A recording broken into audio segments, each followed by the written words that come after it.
Alright, so here we have our soon-to-be Sons of Horus Thunderhawk.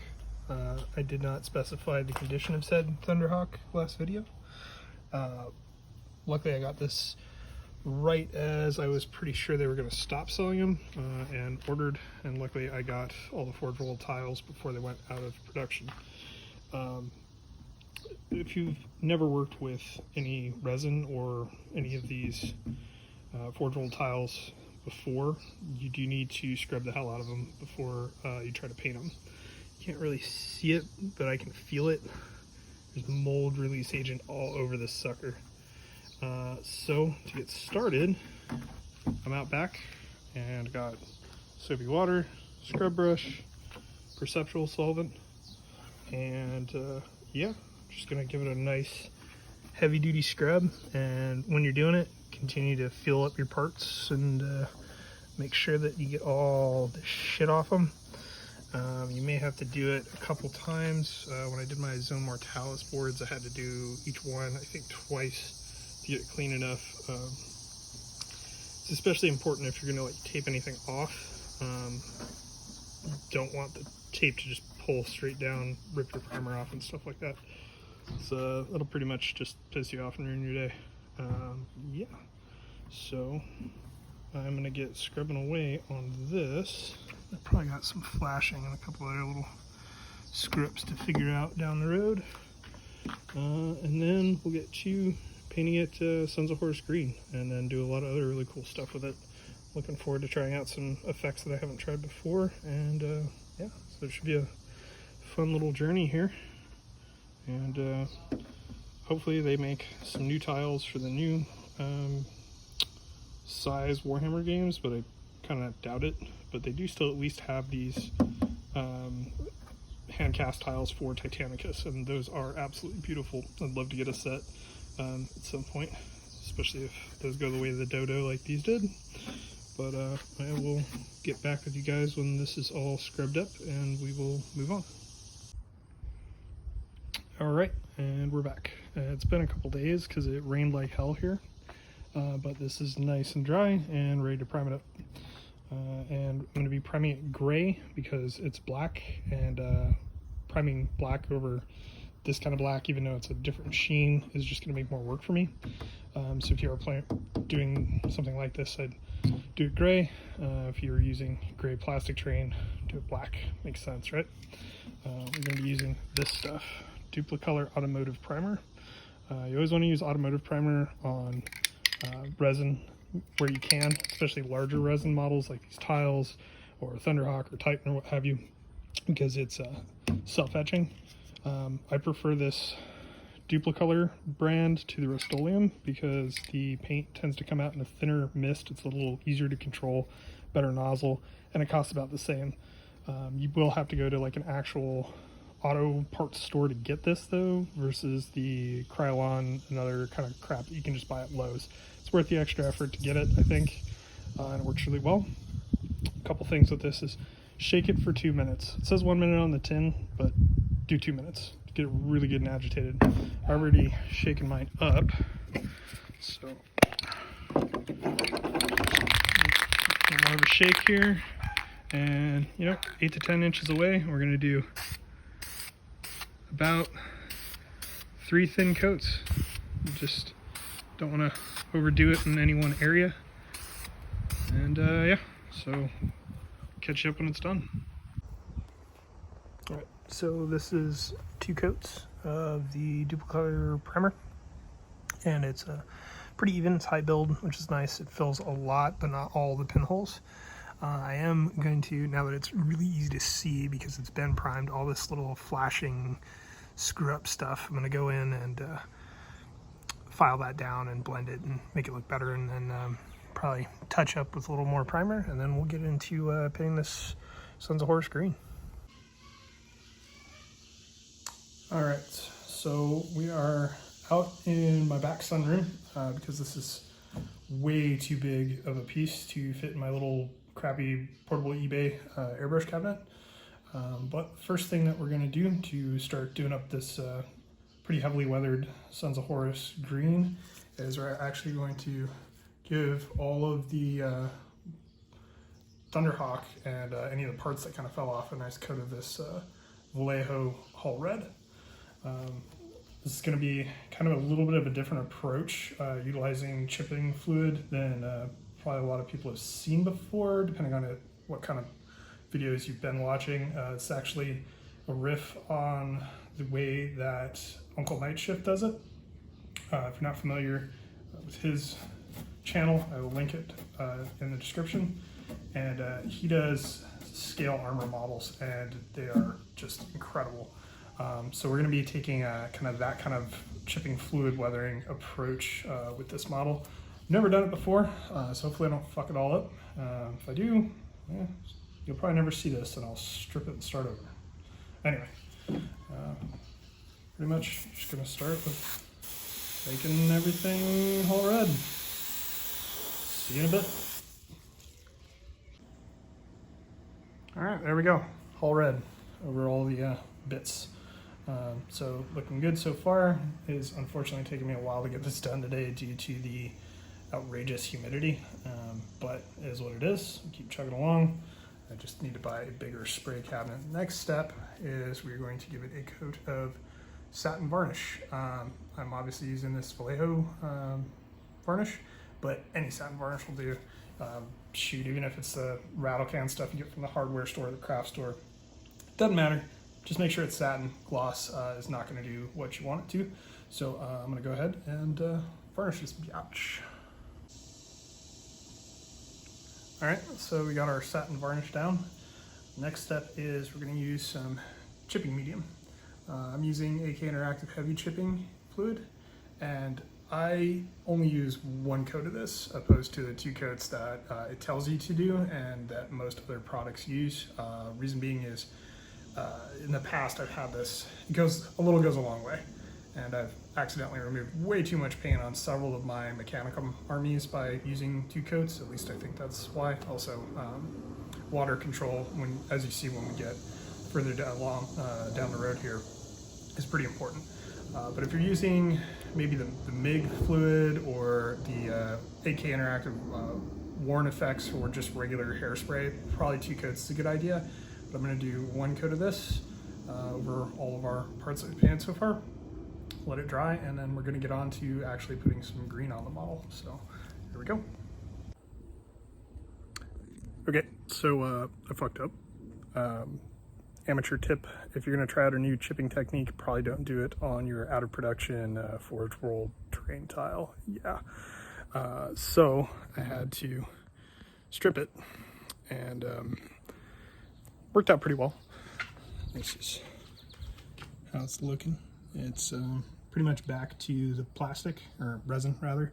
And if you also fuck up and you need to strip something, I highly recommend Ye Old Super Clean. Super cheap, works really good. Obviously it stripped off several layers of paint, varnish, and all the way down to the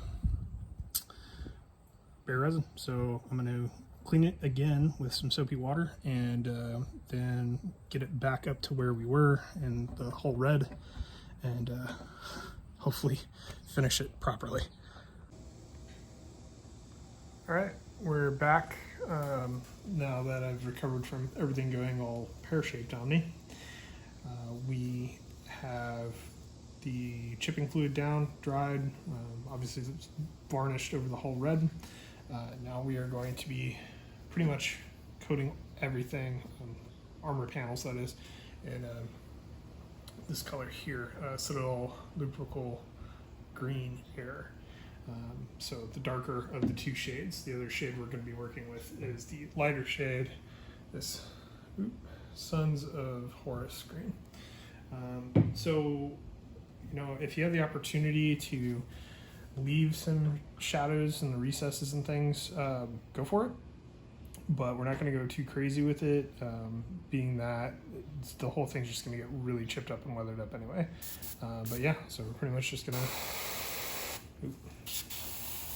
check your paint before you start painting. Anyway, I'm just going to work it up green.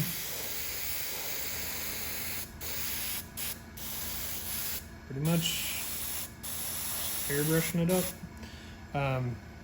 Just be aware that if you go super thick, there's going to be more paint to tear through when you're doing the chipping.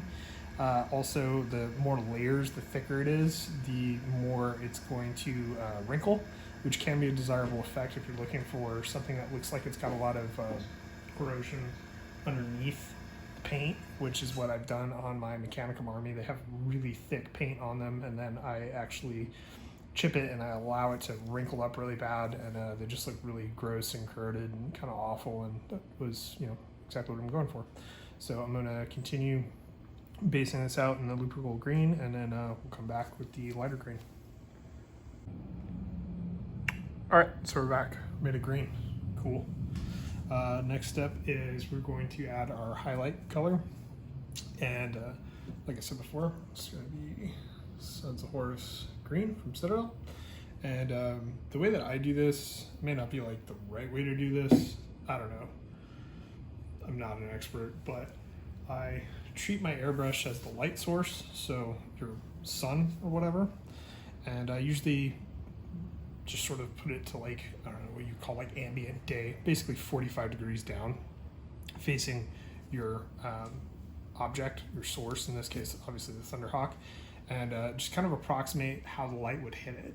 A good way to kind of look at this is to go outside, look at some cars, just some cars parked in your neighborhood, and see how the light is hitting them, and like kind of just think about the panels like that. It's not always going to be super hyper realistic. I'm not going for super hyper realistic. This is a freaking spaceship, but it'll create visual interest. And I've seen people do like the super hyper white banding on the top or the bottom, wherever they think that the lighting should be hitting their model, and I don't personally care for that. I think it's too distracting, a little kind of maybe on the ridiculous side looking.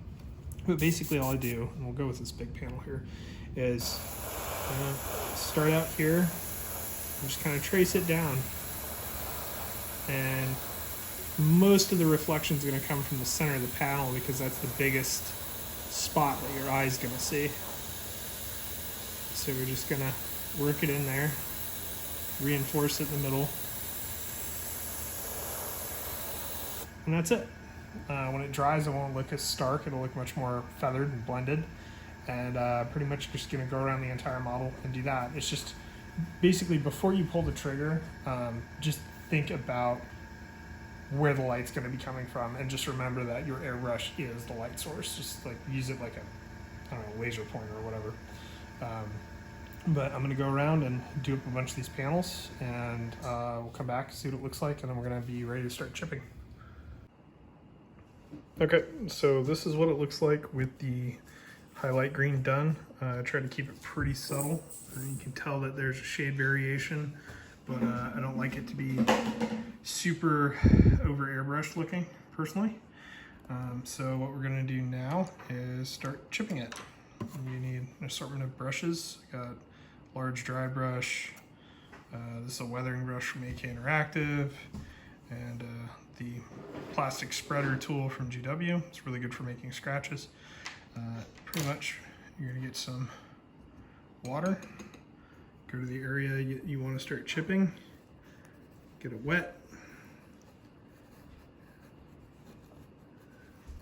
give it a second, and just start rubbing it, and it'll reactivate the chipping medium and start to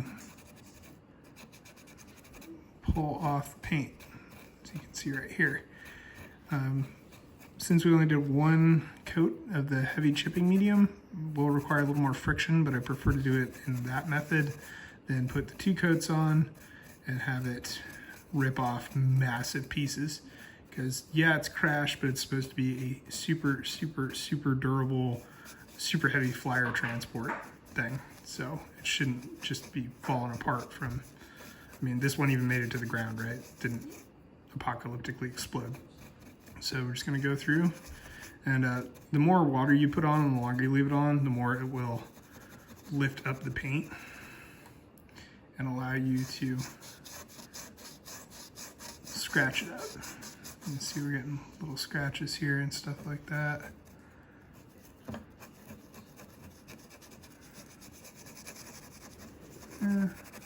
a little harder than I've done it before. Take our scratching tool here.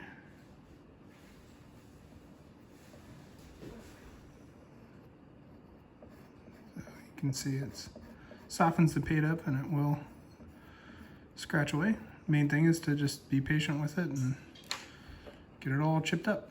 So I'm gonna chip it all up and, oh yeah, so just need a little more soak time. It's starting to come off better here.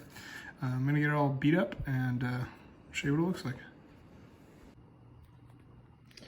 So this is what it looks like when it's all said and done. Nice and chipped up, scratched it, banged it. What I'm going to do from here is seal it with some more satin varnish. You do need to seal it once you're done chipping it, because if you put any additional water or acrylic paint diluted with water on it, it is going to reactivate the chipping medium, and then you might end up with a shit sandwich on your hands, so don't do that. So this is going to get some satin varnish, and then we're going to carry on with doing the rest of the tile, which I will do in a couple part, not sure how many part series, but this is part one, and this is my not very complicated at all Sons of Horus recipe. If you want to use this, I think it would probably be really good for vehicles. I wouldn't really probably screw with this on infantry. I think it would be probably a bit of a pain in the butt versus just doing like a stippled sponge chipping type method. I think that would probably be more time efficient. Obviously, I'm very into the whole time efficiency thing when you're talking about painting hundreds of Marines and things like that. Anyway, yeah, I think it'll work really, really great for vehicles, and I think it'll work really good if you want to go really heavily weathered for maybe some Loyalist Sons of Horus at Isfahan 3 with the whole Return to Isfahan thing. But next up, gotta get some decals on this and paint all the rest of the colors, and then we're gonna start doing the ground and some special effects type stuff and some dust and some weathering and some oils and enamels and all that other fun stuff. But there she be. Thanks for watching.